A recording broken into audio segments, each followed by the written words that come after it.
ಕೆಲವು ಟೈಮು ಮನೆ ಒಳಗೆ ದೋಸೆ ಹಿಟ್ಟು ಅಥವಾ ಇಡ್ಲಿ ಹಿಟ್ಟು ಫ್ರಿಜ್ ಒಳಗೆ ಇರ್ತದೆ. ಆದ್ರೆ ಅದಕ್ಕೊಂದು ಇನ್ಸ್ಟಂಟಾಗಿ ನಮಗೆ ಬೇಗ ಬೇಗ ಅರ್ಜೆಂಟ್ ಒಳಗೆ ಸಾಂಬಾರು ಮಾಡಬೇಕಾಗ್ತದೆ. ನಮಗೆ ಬ್ಯಾಳೆ ಬೇಯಿಸ್ಲಿಕ್ಕೂ ಟೈಮ್ ಇರೋದಿಲ್ಲ.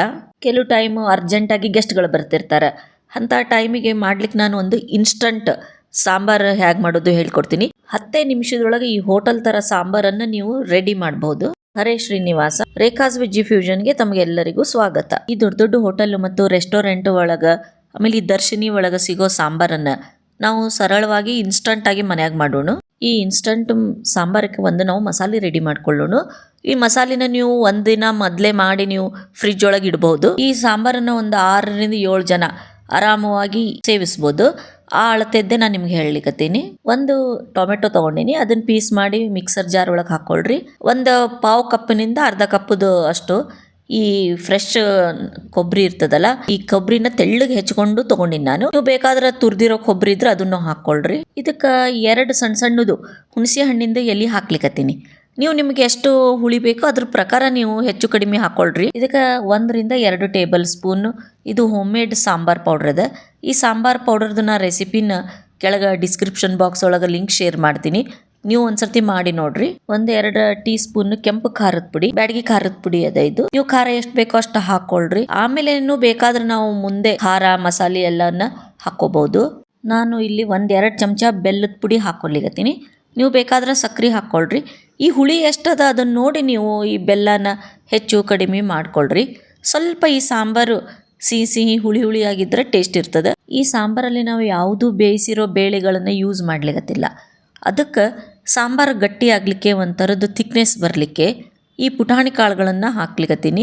ಇಲ್ಲಿ 2 ಟೇಬಲ್ ಸ್ಪೂನ್ ಪುಟಾಣಿ ಕಾಳು ತೊಗೊಂಡಿನಿ. ನೀವು ನಿಮ್ಮ ಕ್ವಾಂಟಿಟಿಗೆ ತಕ್ಕಂತೆ ನೋಡಿ ಹೆಚ್ಚು ಕಡಿಮೆ ಮಾಡ್ಕೊಳ್ರಿ. ಇವಾಗ ಇದಕ್ಕೆ ಒಂದು ಅರ್ಧ ಬಟ್ಲಿಂದ 1 ಬಟ್ಲು ಎಷ್ಟು ಬೇಕೋ ಅಷ್ಟು ನೀರು ಹಾಕಿ ಚಂದ ನುಣ್ಣಗೆ ರುಬ್ಕೋಬೇಕು. ನನ್ನ ರೆಸಿಪಿ ನಿಮಗೆ ಇಷ್ಟ ಆದರೆ ನನ್ನ ಚಾನಲನ್ನು ಸಬ್ಸ್ಕ್ರೈಬ್ ಮಾಡಿರಿ ಮತ್ತು ಬೆಲ್ ಐಕನನ್ನು ಪ್ರೆಸ್ ಮಾಡಿರಿ. ತುಂಬಾ ಇಷ್ಟ ಆದರೆ ಲೈಕ್ ಮತ್ತು ಶೇರ್ ಮಾಡಿರಿ. ಈ ಮಸಾಲೆನ ನೀವು ಒಂದಿನ ಮುಂಚೆನೇ ಫ್ರಿಜ್ ಒಳಗೆ ಮಾಡಿ ಇಟ್ಕೋಬೋದು. ಬೆಳಿಗ್ಗೆ ಅರ್ಜೆಂಟ್ ಒಳಗೆ ಬೇಕಾಗಿತ್ತು ಅಂದ್ರೆ ರಾತ್ರಿ ಈ ರೀತಿ ನೀವು ಪೇಸ್ಟ್ ಮಾಡಿ ಫ್ರಿಜ್ನಾಗಿಟ್ಟು ಬೆಳಿಗ್ಗೆ ಬೇಗನೆ 5 ನಿಮಿಷದಲ್ಲಿ ಸಾಂಬಾರು ಮಾಡಿಬಿಡ್ಬೋದು. ಇದನ್ನು ನೀವು ಏರ್ಟೈಟ್ ಬಾಕ್ಸಲ್ಲಿ ಹಾಕಿಟ್ಟು 2-3 ದಿನ ಇಡ್ಬೋದು. ಈಗ ನಾವು ಮಾಡಿರೋ ಮಸಾಲೆಯಿಂದನೇ ಈಗ ಸಾಂಬಾರು ಮಾಡೋಣ. ಒಂದು ಪ್ಯಾನ್ ಒಳಗೆ ಒಂದು ಸ್ವಲ್ಪ ಎಣ್ಣೆ ಹಾಕ್ಕೊಳ್ರಿ. ಅದಕ್ಕೆ ಸಾಸಿವೆ ಮತ್ತು ಸ್ವಲ್ಪ ಜೀರಿಗೆ ಹಾಕ್ಕೊಳ್ಳೋಣ. ಈ ಅಳತೆಗೆ ತಕ್ಕಂತೆ ನೀವು ಎಣ್ಣೆ ಮತ್ತು ಸಾಸಿವೆ ಜೀರಿಗೆ ಹಾಕ್ಕೊಳ್ರಿ. ಈ ಸಾಸಿವೆ ಜೀರಿಗೆ ಸ್ವಲ್ಪ ಚಟ್ಪಟ ಅಂತ ಸಿಡಿಲಿಕ್ಕತ್ಮೇಲೆ ಇದ್ರೊಳಗೆ ಸ್ವಲ್ಪ ಕರಿಬೇವಿನ ಸೊಪ್ಪು ಹಾಕೋಣ. ಈ ಸಾಸಿವೆ ಜೀರಿಗೆ ಮತ್ತು ಕರಿಬೇವು ಸ್ವಲ್ಪ ಎಣ್ಣೆ ಒಳಗೆ ಚಂದ ಫ್ರೈ ಆಗಲಿ. ಇವಾಗ ಇದಕ್ಕೆ ನಾನು ಒಂದು 3-4 ಹಸಿಮೆಣಸಿನ್ಕಾಯಿ ಬರೀ ಸ್ವಲ್ಪ ಹೊಟ್ಟಿ ಸೀಳಿ ಹಾಕ್ಕೊಂಡಿನಿ. ನೀವು ಬೇಕಾದ್ರೆ ಒಣಮೆಣಸಿನ್ಕಾಯಿನೂ ಹಾಕ್ಕೋಬಹುದು. ಇದನ್ನು 1 ನಿಮಿಷ ಹಿಂಗೆ ಹುರ್ಕೊಳ್ಳೋಣ. ಈಗ ನೀವು ಉಳ್ಳಾಗಡ್ಡಿ ತಿಂತಿದ್ರೆ ನೀವು ಈಗ ಇದ್ರೊಳಗೆ ನೀವು ಒಂದು ಉಳ್ಳಾಗಡ್ಡಿನ ಹೆಚ್ಚಿ ಹಾಕ್ಕೊಳ್ರಿ. ನಾ ಉಳ್ಳಾಗಡ್ಡಿ ಹಾಕ್ಲಿಕ್ಕತ್ತಿಲ್ಲ, ಉಳ್ಳಾಗಡ್ಡಿನ ಸ್ಕಿಪ್ ಮಾಡೀನಿ. ಅದ್ರ ಬದಲಾಗಿ ನಾ ಆಲೂಗಡ್ಡಿನ ಹಾಕ್ಕೊಂಡಿನಿ. ಆಲೂಗಡ್ಡೆ ಸ್ವಲ್ಪ ಫ್ರೈ ಆದಮೇಲೆ ಅದ್ರೊಳಗೆ ನಾವು ಗಜ್ಜರಿ ಹಾಕೋಣ, ಕ್ಯಾರೆಟ್ ಎಲ್ಲನೂ ಸಣ್ಣ ಸಣ್ಣಾಗಿ ಹೆಚ್ಕೊಂಡು ಹಾಕ್ಕೊಳ್ರಿ. ನೀವು ಬೇಕಾದ್ರೆ ಇನ್ನೂ ಬೇರೆ ತರಕಾರಿ ಹಾಕ್ಕೊಳ್ರಿ. ಈ ನುಗ್ಗಿಕಾಯಿನ ಹಾಕ್ಬೋದು, ಇಲ್ಲ ಕುಂಬಳಕಾಯಿಗಳನ್ನು ನೀವು ಸಣ್ಣ ಸಣ್ಣ ಪೀಸ್ ಮಾಡಿ ಹಾಕ್ಕೋಬೋದು. ನಿಮ್ಗೇನು ಇಷ್ಟನೋ ಆ ತರಕಾರಿ ಇದ್ರೊಳಗೆ ನೀವು ಹಾಕ್ಕೊಳ್ರಿ. ಒಂದು ಪ್ಲೇಟ್ ಮುಚ್ಚಿ 1-2 ನಿಮಿಷ ಬೇಯಿಸ್ಕೊಳ್ಳೋಣ, ಯಾಕಂದರೆ ಎಲ್ಲ ತರಕಾರಿನೂ ಸ್ವಲ್ಪ ಬೇಯಲಿ. ಈಗ ನಾ ಇದಕ್ಕೆ 1 ಟೊಮೆಟೊ ಸಣ್ಣ ಸಣ್ಣ ಪೀಸ್ ಮಾಡಿ ಹೆಚ್ಚಿ ಹಾಕ್ಲಿಕ್ಕತ್ತೀನಿ. ನೀವು ಬೇಕಾದ್ರೆ ನಿಮ್ಮ ಕ್ವಾಂಟಿಟಿಗೆ ತಕ್ಕಂತೆ ಹೆಚ್ಚಿಗೆ ಹಾಕ್ಕೋಬೋದು. ಇವಾಗ ಇದು ಟೊಮೆಟೊ ಸ್ವಲ್ಪ ಸಾಫ್ಟ್ ಆಗ್ತದೆ. ಆದಮೇಲೆ ಸ್ವಲ್ಪ ಅರಿಶಿಣದ ಪುಡಿ ಹಾಕೋಣ ಇದಕ್ಕೆ. ಆಮೇಲೆ ಈ ಇಂಗನ್ನು ಹಾಕ್ಲಿಕ್ಕತ್ತೀನಿ. ನೀವು ಸಾಂಬಾರೊಳಗೆ ಏನಾರೇ ಉಳ್ಳಾಗಡ್ಡಿ ಮತ್ತು ಬೆಳ್ಳುಳ್ಳಿ ಹಾಕಿದ್ರೆ ಹಿಂಗೆ ಹಾಕೋದೇನು ಅವಶ್ಯಕತೆ ಇಲ್ಲ. ನಾವು ಉಳ್ಳಾಗಡ್ಡಿ ಬೆಳ್ಳುಳ್ಳಿ ಹಾಕಿರ್ಲಾರ್ದಕ್ಕೆ ನಾವು ಇದಕ್ಕೆ ಹಿಂಗೆ ಹಾಕ್ಲಿಕ್ಕತ್ತೀವಿ. ಹಿಂಗೆ ಹಾಕಿ ನಾನು ಮುಚ್ಚಿ 1-2 ನಿಮಿಷ ಸ್ವಲ್ಪ ಫ್ರೈ ಮಾಡೋಣ. ಆಮೇಲೆ ನಾವು ಮಿಕ್ಸರಲ್ಲಿ ಮಾಡಿರೋ ಈ ಮಸಾಲೆ ಅದಲ್ಲ, ಅದನ್ನು ಪೂರ್ತಿ ಇದಕ್ಕೆ ಹಾಕ್ಕೊಳ್ರಿ.